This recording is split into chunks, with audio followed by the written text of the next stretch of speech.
So here's what you missed on Glee. A teacher is fired for inappropriate sexual conduct with a student, but is treated like a joke. Another teacher takes his place, but has boundary issues.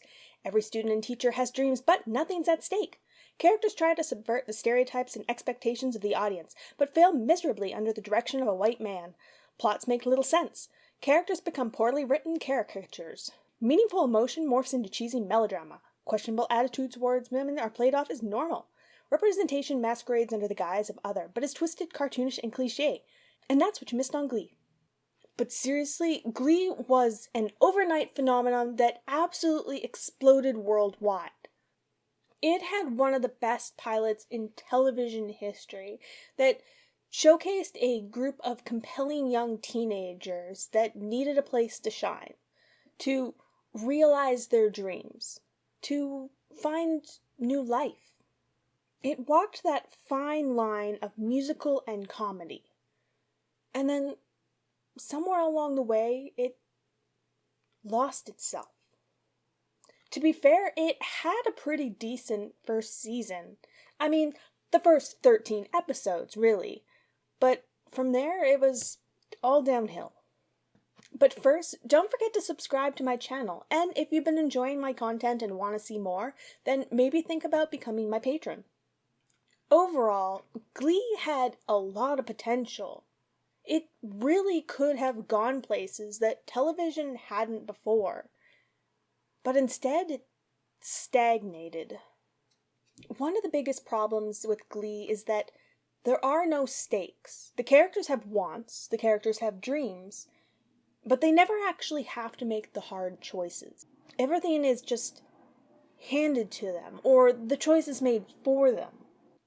Every story needs something at stake, whether emotionally or dramatically. And Glee just lacked that. Take Mr. Schue in the first season. He had the choice of continuing his dream of teaching these kids, or to go and create a more stable life for his unborn child by becoming an accountant. But the pregnancy turns out to be fake, and the choice is made for him. He never actually has to make that decision for himself. It's not the club or his child. There's no choice at all. Then there's Rachel. She didn't get into the dream school that she wanted to, that she'd been working so hard for. And then she did. She didn't have to adjust.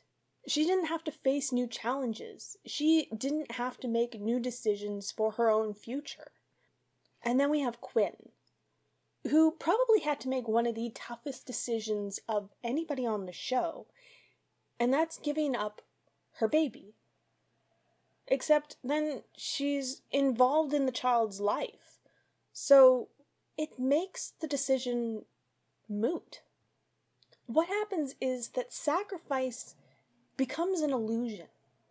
The choices they make are hollow. What they do and how they act has no effect on their life whatsoever. No matter what choice they make, they're going to get what they want anyway. But then there are the singing abilities of the cast, and most of them are super strong. I mean, they can really belt out a tune. But there's one character in particular who is supposed to be on par with Rachel vocally, but he's definitely not. And I'm talking about Finn, who was played by Corey Monteith. May he rest in peace. But he's definitely not on par with her. He is definitely not a singer, and is by far the weakest link. He did not have the chops to play the part that he did. And it sort of threw the balance of the show off. And while we're nitpicking a bit, I mean, why is Mr. Schue a Spanish teacher?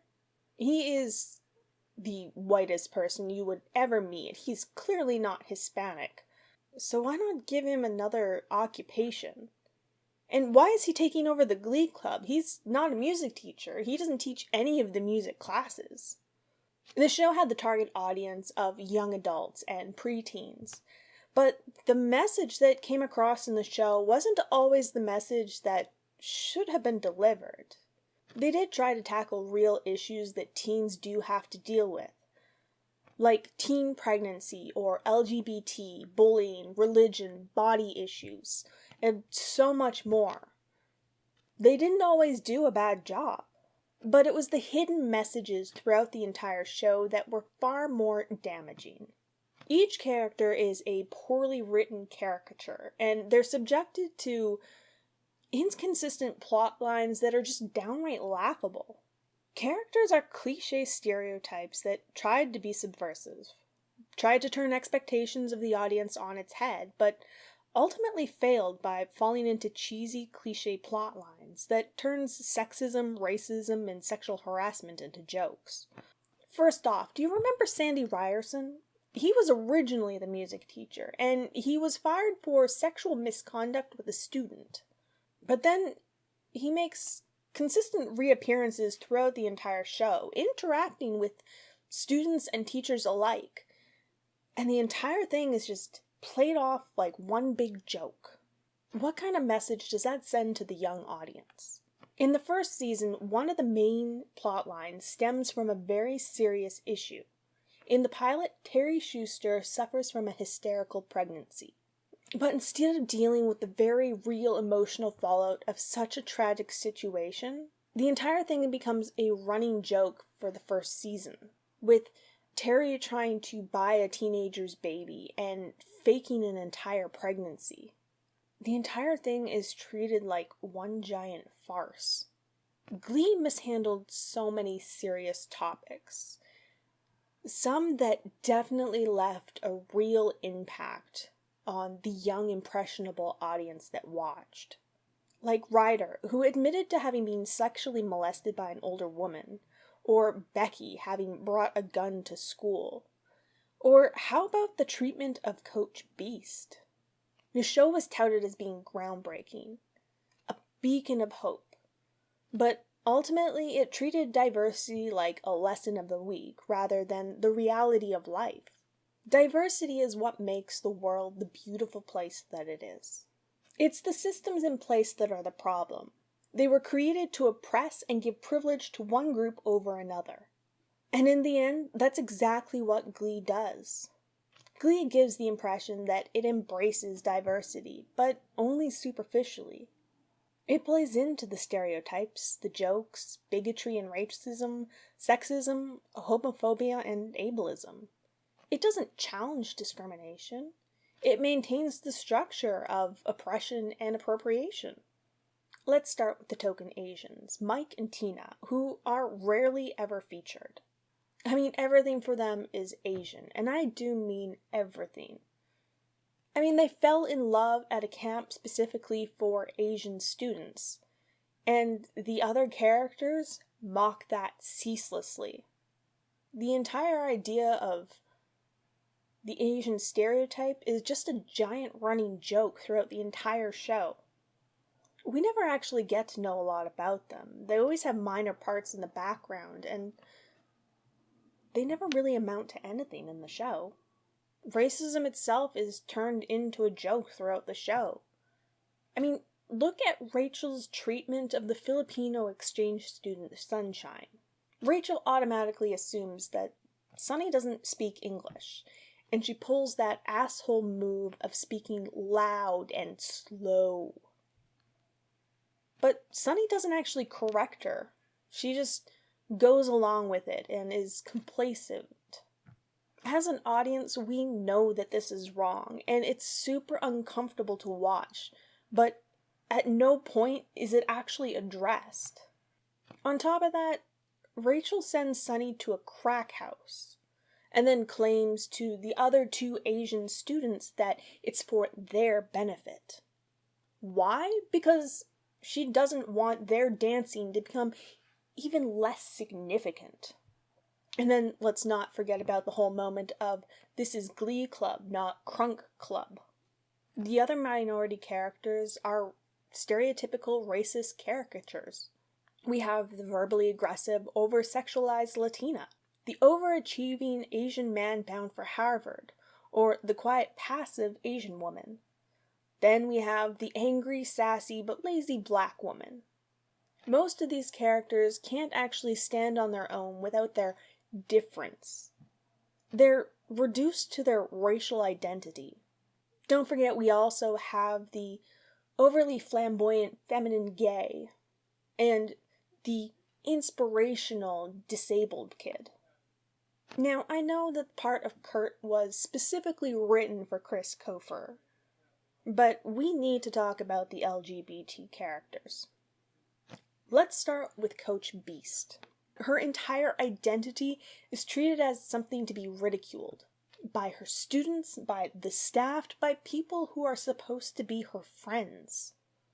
First off, Beast? That's the name you went with? Coach Beast is mocked for her name, gender, appearance, and profession. The jokes about her are sexist and homophobic, or they're about her monstrous appearance. It's disgusting. Then Mr. Shu forces her first kiss on her, then immediately turns around and acts like she should be grateful. It's not even the first time that we see somebody force a kiss on another character. This just seems like a running trend in YA television. Kurt Hummel is the ultimate depiction of the gay stereotype. He's flamboyant as fuck, has a high-pitched speaking voice, he's feminine, and has an obsession with fashion. Not to mention, he even has the cliché falling for a straight boy storyline. Kurt almost doesn't have an identity outside of his gayness. He's always set apart from the other characters. I mean, at one point, just in costuming, the girls are all wearing pink sequin dresses. The boys, they're all wearing black tuxes. So what is Kurt wearing? Kurt is dressed in a sequined pink tuxedo. So he's set apart. He's neither feminine nor masculine. He is other. Then there's the whole part that his dad always knew that he was gay because for his birthday, he wanted a sensible pair of shoes. He even has his own trying to be more butch storyline. And like every other show out there, it smushes the two gay characters together, when honestly, Kurt and Blaine should not have been endgame. Really, Kurt outgrew Blaine. He got his confidence and he moved on. Or at least, he should have. We also have an entire storyline of a straight girl trying to turn a gay boy. That's not only uncomfortable, but absolutely horrifying. But then there's also Santana, who is also smashed together with the only other LGBT female character. And they honestly did not have a lot in common. Then the show took disability and used it as a prop. Artie is really the only visible representation of a disabled character we get, and he's played by someone who doesn't actually need a wheelchair, when they could have hired a disabled actor. But no, they needed somebody who could walk just so they could film one scene. Artie's character is trotted out for the inspirational plot lines. One's about overcoming the burden of being disabled. He lives off the charity and the goodwill and pity of the abled characters. Honestly, his purpose in life in the show seems to be to make the other characters feel good about themselves. He can't dance because he can't walk. I mean, what a ridiculous concept. Have you ever seen competitive wheelchair dancing? The show has an entire number centered around the Glee Club living like Artie, and it's terrible and boring. Instead of hiring a professional wheelchair choreographer, they showcased that they clearly don't know what the fuck they're doing. And they clearly didn't know what to do with a disabled character. Glee is a show of offensive stereotypes masked by humor.